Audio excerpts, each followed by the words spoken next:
अस्सलाम वालेकुम, welcome back to my YouTube channel. आज की जो हमारी ये वीडियो है, जो हमारा ये ट्यूटोरियल है, इसके अंदर हम स्ट्रिंग का कॉन्सेप्ट को थोड़ा और डिटेल से जो है वो डिस्कस करेंगे। स्ट्रिंग के जो फंक्शंस होते हैं, जो बिल्ट इन फंक्शंस होते हैं स्ट्रिंग के, उनको हम जो है वो कुछ फंक्शंस को डिस्कस करेंगे। जो हमारा पिछला लेक्चर था उसके अंदर हमने स्ट्रिंग को डिस्कस किया था कि स्ट्रिंग होती क्या है, आपने इसको इनपुट कैसे करना होता है, इसको आउटपुट कैसे करना होता है। हमने गेट लाइन का कॉन्सेप्ट किया था और हमने इसको फ़ाइल के थ्रू इनपुट किया था और फाइल के थ्रू हमने इसको आउटपुट करवाया था।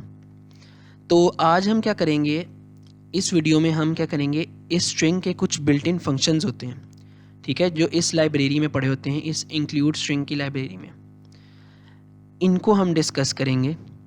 तो सबसे पहले जो हमारे पास जो बिल्ट इन फंक्शन आता है वो आता है क्लियर का, ठीक है। अब क्लियर का फंक्शन क्या करता है, क्लियर का फंक्शन ये करता है कि अगर आपने कोई इनपुट दी है इस स्ट्रिंग के अंदर, या इस स्ट्रिंग के अंदर कोई चीज़ स्टोर है, और अगर आपने इस स्ट्रिंग को नल करवाना हो तो आप इसको सिंपली ज़ीरो के इक्वल जो है ना वो नहीं कर सकते, ठीक है, ये एरर देगा। या फिर आप इसको सिंपली स्पेस के इक्वल नहीं कर सकते, क्योंकि स्पेस खुद ही एक करैक्टर है ना, तो ये एक करैक्टर इसके अंदर स्टोर हो रहा है। हमने क्या करना है, इसको बिल्कुल नल करना है कि इसके अंदर कुछ भी स्टोर ना हो। तो उसके लिए क्या यूज़ होता है, उसके लिए क्लियर का फंक्शन यूज़ होता है। मतलब कि मैं यहाँ पे कोई इनपुट दूंगा, यूज़र इनपुट दूंगा, यहाँ पे उसको सी आउट करवाऊंगा। अब मेरा उससे कोई ताल्लुक़ नहीं है, मैंने उसको नल करना है स्ट्रिंग को, ठीक है, मैंने अपनी मेमोरी को खाली करना है। तो मैं क्या करूँगा, मैं करूँगा str डॉट क्लियर, ठीक है, इस फंक्शन को कॉल कर दूंगा इस str के थ्रू, इस स्ट्रिंग के थ्रू। तो ये फंक्शन क्या करेगा, इस स्ट्रिंग को नल करके रिटर्न कर देगा। मतलब इस फंक्शन जब ये कॉल हो जाएगा तो ये स्ट्रिंग अब क्या हो जाएगी, नल हो जाएगी। और अब हम जब इसको सी आउट करवाएंगे तो हमारा कुछ भी जो है ना वो डिस्प्ले नहीं होगा, ठीक है।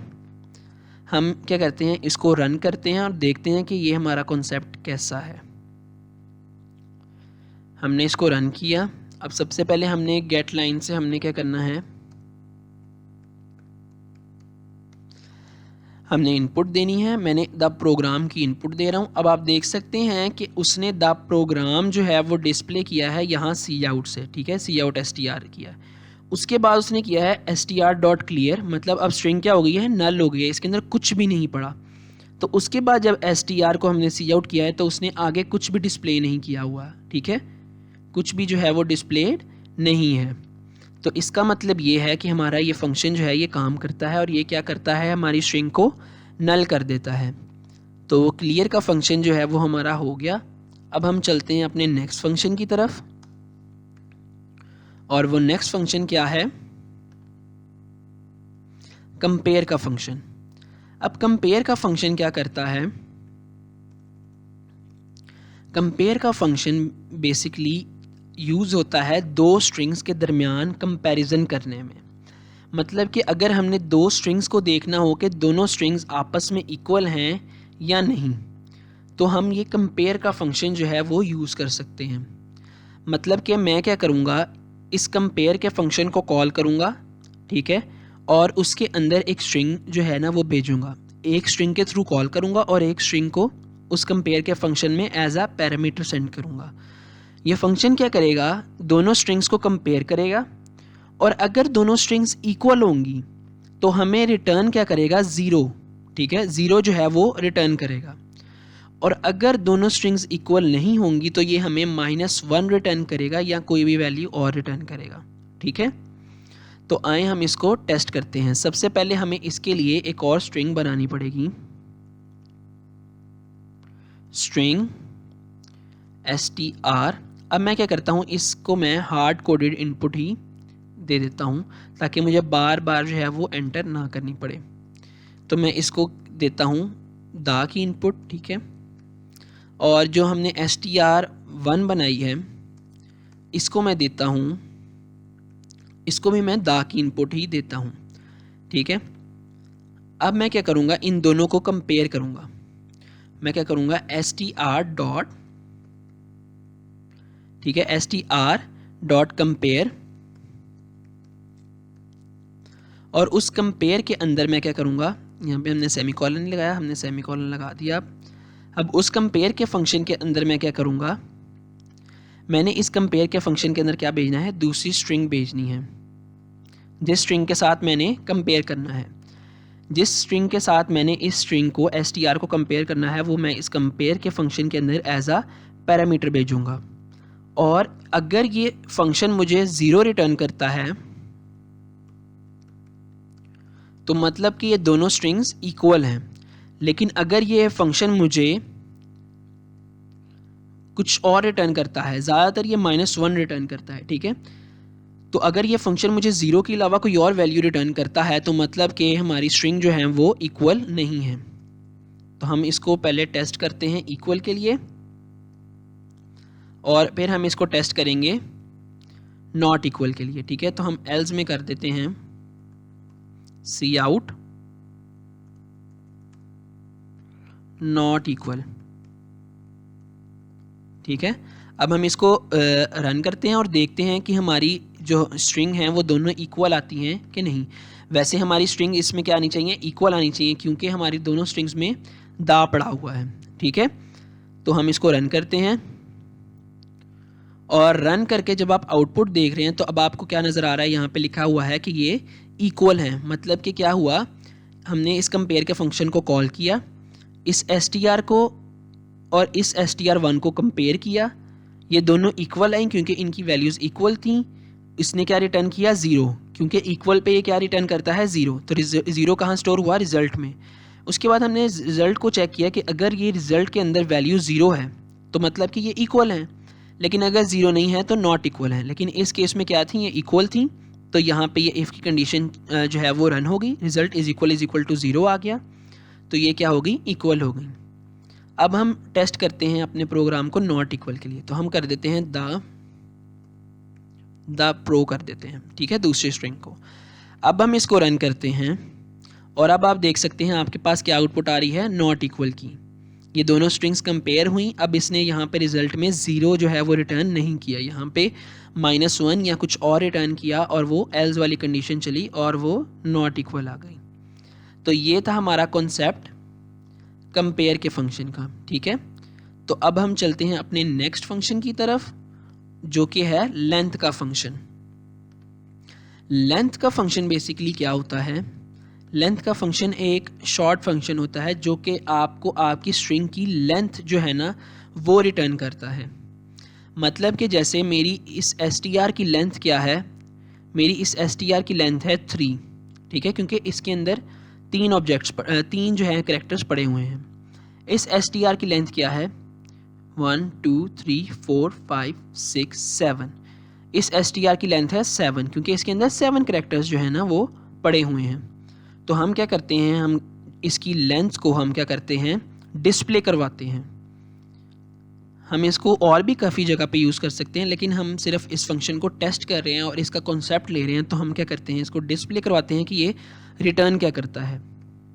हम जिस स्ट्रिंग की हमने लेंथ लेनी होती है, ठीक है, जिस स्ट्रिंग की हमने लेंथ हमें चाहिए होती है, हम उस स्ट्रिंग के थ्रू इस लेंथ के फंक्शन को कॉल करते हैं। हम लिखते हैं str डॉट लेंथ, ठीक है, और आगे ये ब्रैकेट्स।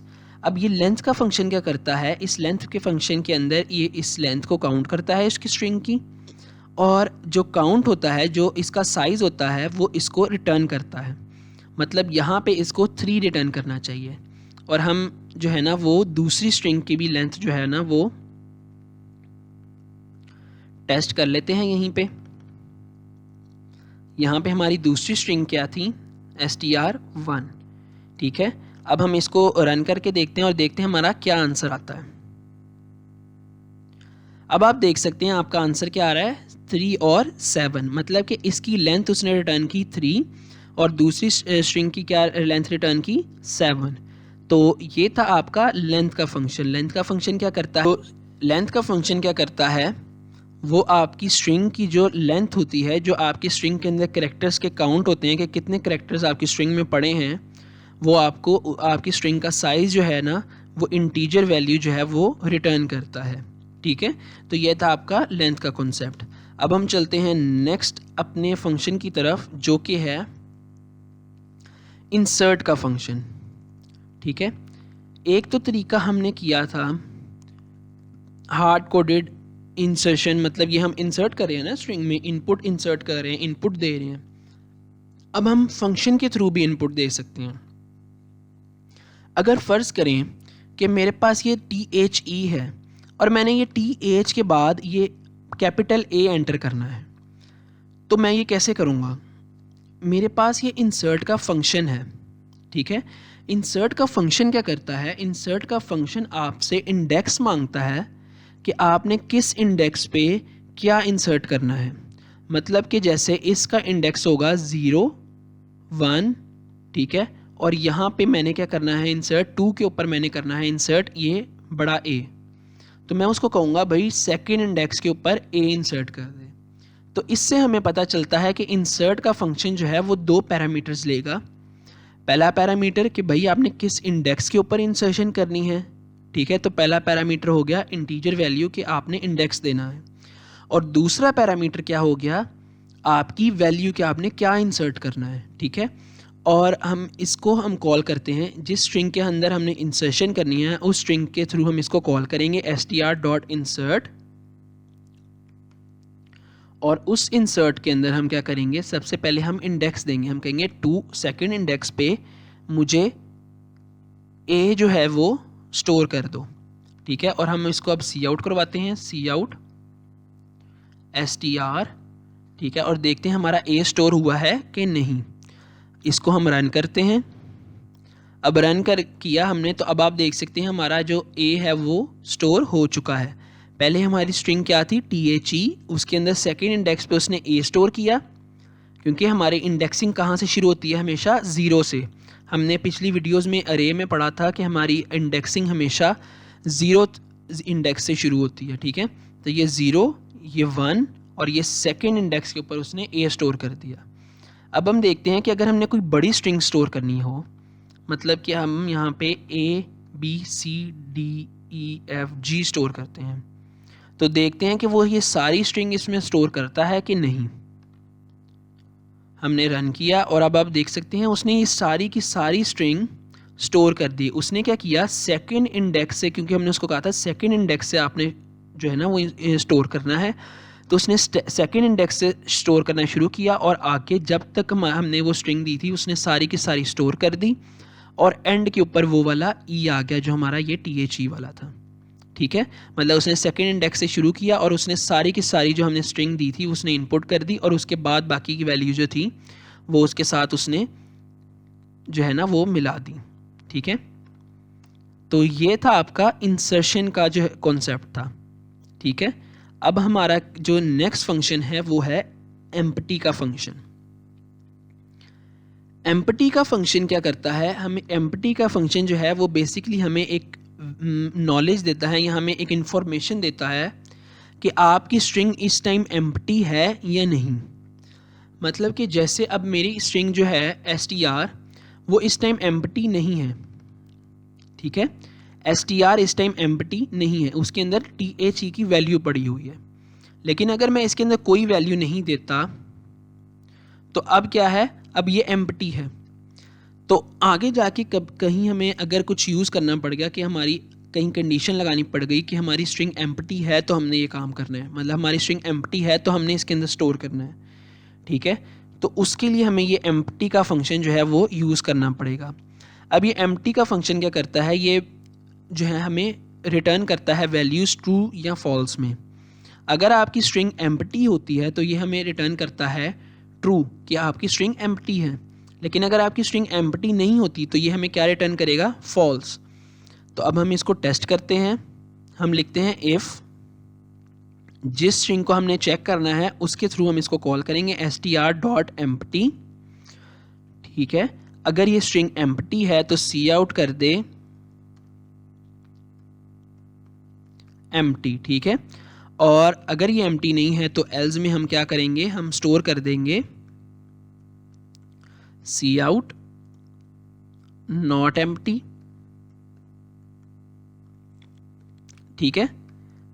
अब हम क्या करते हैं, इसको टेस्ट करते हैं। तो इस केस में हमारे पास क्या आना चाहिए, नॉट एम्प्टी, क्योंकि हमारी स्ट्रिंग में क्या पड़ा हुआ है, THE, ठीक है। मैं इसको कट करके यहाँ पे ही लिख लेता हूँ ताकि हमारे देखने में आसानी हो।